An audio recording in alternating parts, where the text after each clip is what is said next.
adverbial. How do we extend this?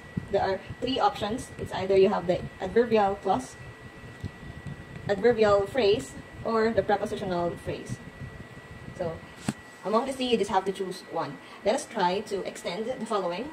So, we are going to extend the adverbial clause. With the adverbial clause, you just have to adverbial subordinator, or what we call as subordinating conjunction. This is how we know this. And the S. Well, this two is obligatory.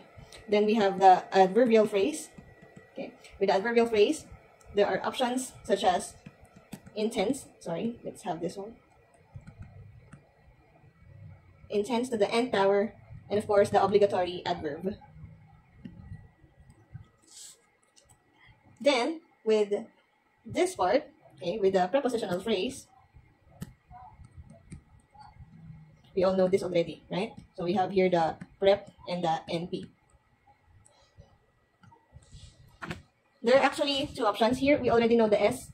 Tulad nung kanina, S could be the subject, alam niyo na yan, and predicate. So, pwede niyo pa i-extend ulit yan kapag ganyan. Kanina, puntahan natin yung example natin. Ito. Puntahan natin yung example natin kanina. Carla is arguing with Michael. Here, sabi ko, di ba, adverbial yan. So, tapusin na natin tong part na to. Wow, sana all tinatapos lahat. Okay. So, here with the adverbial, paano po ito? Is it a clause? Is it a prepositional phrase? Is it an adverbial phrase? So, may with, so preposition yan. So, after the adverbial, dun tayo sa, so the prepositional phrase, alam nyo na yan, prep. And then NP, with. And then we have the noun, Michael. Ayan. Okay? So, that's how we do that for the adverbial. Another, meron pa tayong naiwan kanina, no? Here. Yan. To the bathroom. So, again, yun to the bathroom nga dito. That is a prepositional phrase. Right? So, baba lang natin. Prep. Phrase. Yan.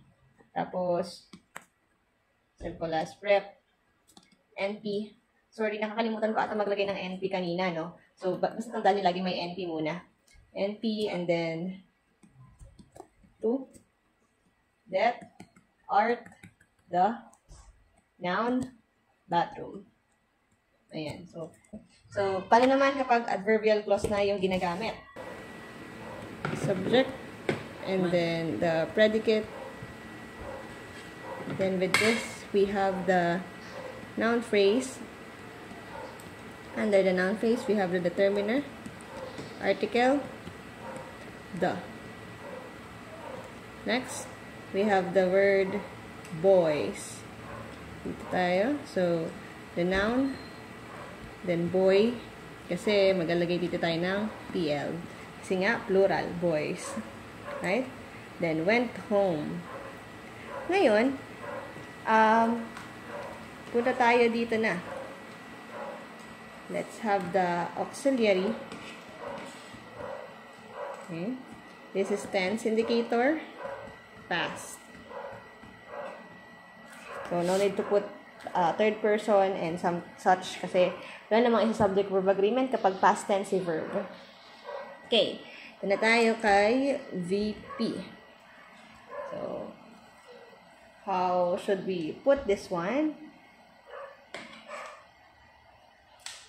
So, here we have the V and then go. Kailangan po base form. Then NP and home. Okay. The because they were sick will be our adverbial clause. Subordinating, we have a subordinating conjunction. So, adverbial clause yan. So, this is what we're going to do. So, we're going to add another one. This time, it will be the adverbial. Okay. Under the adverbial, it is the adverbial clause. Okay. Subordinating conjunction. Now, with the adverbial clause, ano na pong gagawin? Ano ang dalawang obligatory? We have the adverbial subordinator. Okay. And also another S. Okay. So, here, dito sa adverbial subordinator, dito natin ipapasok si because. Dito sa S, babalik na naman tayo. Okay. So, we will have here, may bar ba? Wala po. So, subject, balik na naman tayo dyan. Predicate. And, tapos, all you have to do is put NP. Yan naman. Pronoun, they. The predicate, auxiliary. Sana kayanin, no? Then, tense indicator, past, right? Then here, we're sick. This is a copular verb, right? Okay. So, we have here the VP. Okay. So, under the VP, we have the copular be. Then, we have the adjective or the adjectival phrase. Adjective, tapos sick. Ayaw nyo na sumulat. Pero yan. I hate. I hope you get this one. So, that's how we do the adverbial clause. Okay?